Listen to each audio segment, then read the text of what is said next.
Why knowledge matters. Yes, the health work certainly does. But even well prior to that, I was very, very fortunate. My parents were wonderfully supportive and loving. And so I was just able to be happy. And, so that I'm interacting with other little kids, and this one's unhappy about this, that one about something else. And I, from a very early age, of trying to find a way to make them feel better. So why don't you look at it this way as opposed to that way, and so on. So the multiple understandings of things was very um, dominant in my life. It was also the case that when I was in school, I was socially sophisticated, whatever that means for a little girl. And so I had the friends who were popular and what have you. But because I was also in the honors classes, I was, also with these other girls, um, in boys as well.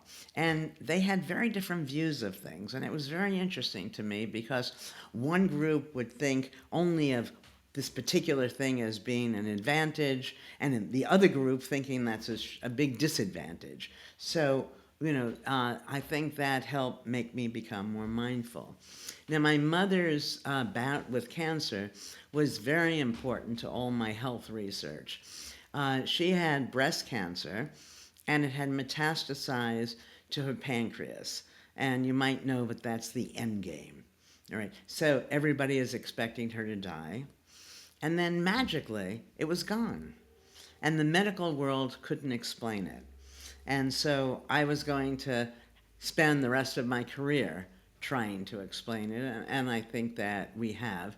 And I think things like spontaneous remissions are far more common than people realize.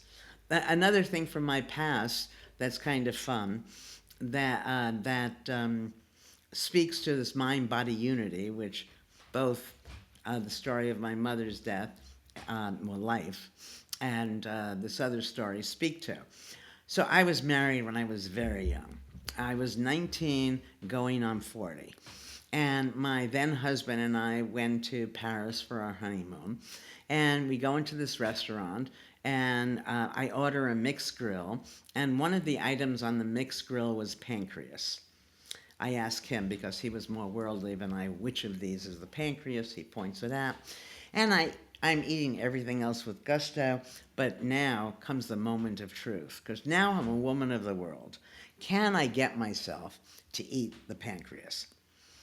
I start eating, and I literally become sick to my stomach, at which point he starts laughing.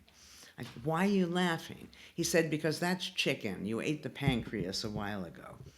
Okay, so I'm eating something that I loved, but thinking it's something else and getting sick. So both of those stories, and oddly, both of them about pancreas. I mean, I bet you don't know anybody who has a single story about a pancreas. Now I have two.